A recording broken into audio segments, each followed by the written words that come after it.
ఇంట్లో ఈ వస్తువులు ఉంటే నెగిటివ్ ఎనర్జీని పెంచుకుంటూ ఉన్నట్లే. ఇంట్లో పావురాల గూళ్ళు ఉండకూడదు. పక్షులకు ఆహారం పెట్టడం మంచిదే, కానీ పావురాలను ఏర్పాటు చేసుకొని అవి నివాసంగా ఉండటానికి గూళ్ళు వంటివి ఉండకూడదు. ఇది ప్రతికూల శక్తులను ఆహ్వానిస్తుంది.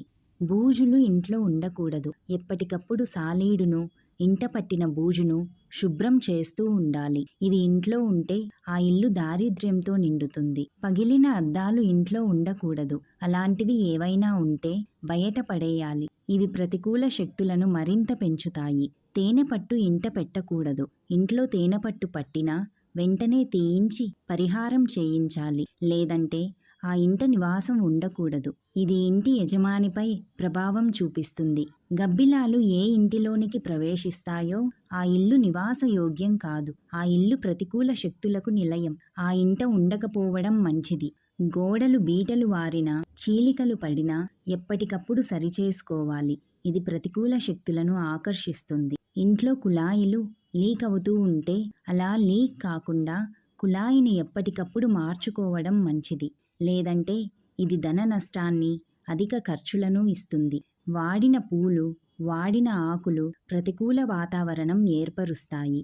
కాబట్టి వాడిన పూలు, ఆకులు ఇంట్లో ఎక్కడ ఉన్నా తీసేయాలి. మన ఇంటి బాల్కనీ, టెర్రేస్ శుభ్రంగా ఉండాలి. చెత్తా చెదారంతో నిండి ఉంటే రావలసిన ధనం రాక ఇంట్లో ఎప్పుడూ ఏదో చికాకులతో గొడవలకు దారి తీస్తుంది. కాబట్టి మనం నివసించే ఇంటిపైన ఖాళీ స్థలాన్ని కూడా శుభ్రంగా ఉంచుకోవాలి. ఇంట్లో చెదపురుగులు ఉండకూడదు. కిటికీలు, అలమార్లు, గోడలకు చెదపురుగులు పడుతూ ఉంటే వాటిని సమూలంగా తొలగించేలా చూడాలి. లేదంటే ఇవి తీవ్ర దారిద్ర్యాన్ని కలిగిస్తాయి.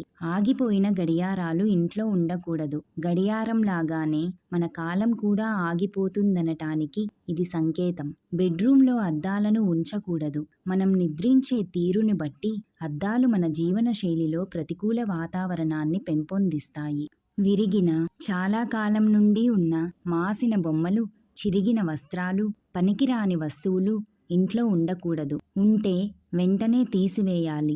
ఇవి శని ప్రభావాన్ని అధికం చేస్తాయి. మైల బట్టలు, విడిచిన బట్టలు ఇంట్లో పేర్చకూడదు. ఎప్పటికప్పుడు శుభ్రం చేసి మడత పెట్టి దాచుకోవాలి. సవ్యంగా లేని బట్టలకు ప్రతికూల శక్తిని ఆకర్షించే గుణం కలుగుతుంది. కాబట్టి బట్టలు ఇంట్లో ఎక్కడంటే అక్కడ అలాగే పడి ఉండకూడదు. బొటన వేలుకి ఉంగరాలని ధరించకూడదు. కేవలం దుష్ట శక్తులను ఆకర్షించే గుణం కలవారు మాత్రమే బొటన వేలుకి ఉంగరాన్ని ధరిస్తారు. ఇది చెడు శక్తిని ఆకర్షిస్తున్నారనటానికి సంకేతం.